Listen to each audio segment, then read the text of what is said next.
Welcome to Lost in Revision. All of our content is public domain fairy tales and folklore. We are here to celebrate the original literature instead of just reading the modern sanitized versions. We post short segments of stories daily for people who just want a story to follow along with, and monthly full episodes where we read and discuss popular classics. Come and find us on Patreon to listen to the full chapters early and without interruption. Any support you can offer helps keep this podcast going and you entertained. All of our music is by Nathan Hubble and is used with his permission. Thanks, and enjoy the show. Apologies for the interruption of Angel reading the Paul Bunyan stories. Due to illness, they will temporarily be replaced with Polly reading the Railway Children. Chapter 1. The Beginning of Things. Part 1. They were not railway children to begin with. I don't suppose they ever thought about railways except as a means of getting to Mascaline and Cook's, the pantomime, the zoological gardens, and Madame Tussauds. They were just ordinary suburban children, and they lived with their father and mother in an ordinary red-brick-fronted villa, with colored glass in the front door and a tiled passage that was called a hall, a bathroom with hot and cold water, electric bells, French windows, and a good deal of white paint, and every modern convenience, as the house agents say. There were 3 of them. Roberta was the eldest. Of course, mothers never have favorites, but if their mother had a favorite, it might have been Roberta. Next came Peter, who wished to be an engineer when he grew up, and the youngest was Phyllis, who meant extremely well.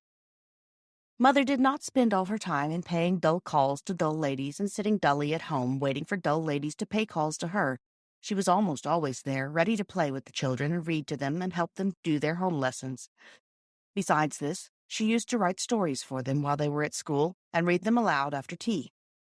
And she always made up funny pieces of poetry for their birthdays and for other great occasions, such as the christening of the new kittens, or the refurnishing of the doll's house, or the time when they were getting over the mumps. These 3 lucky children always had everything they needed: pretty clothes, good fires, a lovely nursery with heaps of toys, and a Mother Goose wallpaper. They had a kind and merry nursemaid, and a dog who was called James and who was their very own. They also had a father who was just perfect, never cross, never unjust, and always ready for a game.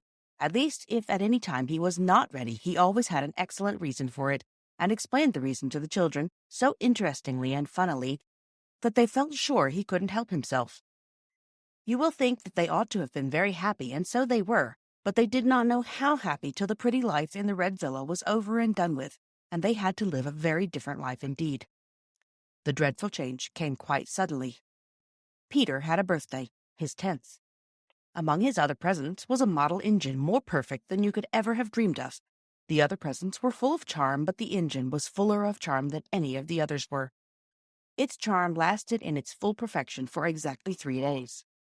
Then, owing either to Peter's inexperience or Phyllis's good intentions, which had been rather pressing, or to some other cause, the engine suddenly went off with a bang. James was so frightened that he went out and did not come back all day. All the Noah's Ark people who were in the tender were broken to bits, but nothing else was hurt except the poor little engine and the feelings of Peter. The others said he cried over it, but of course boys of 10 do not cry, however terrible the tragedies may be which darkened their lot.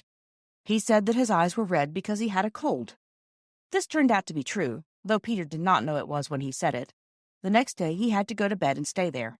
Mother began to be afraid that he might be sickening for measles, when suddenly he sat up in bed and said, "I hate gruel. I hate barley water. I hate bread and milk. I want to get up and have something real to eat." "What would you like?" Mother asked. "A pigeon pie," said Peter eagerly. "A large pigeon pie, a very large one." So Mother asked the cook to make a large pigeon pie. The pie was made, and when the pie was made it was cooked, and when it was cooked, Peter ate some of it. After that, his cold was better. Mother made a piece of poetry to amuse him while the pie was being made. It began by saying what an unfortunate but worthy boy Peter was. Then it went on. He had an engine that he loved with all his heart and soul, and if he had a wish on earth it was to keep it whole. One day, my friends, prepare your minds, I'm coming to the worst. Quite suddenly a screw went mad, and then the boiler burst. With gloomy face he picked it up and took it to his mother, even though he could not suppose that she could make another. For those who perished on the line he did not seem to care, his engine being more to him than all the people there.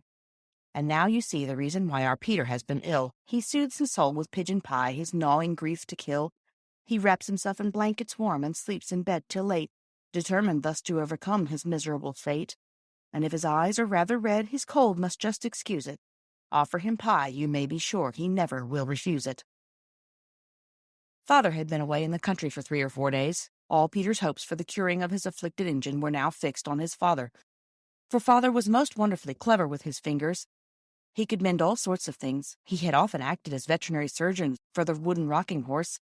Once he had saved its life when all human aid was despaired of.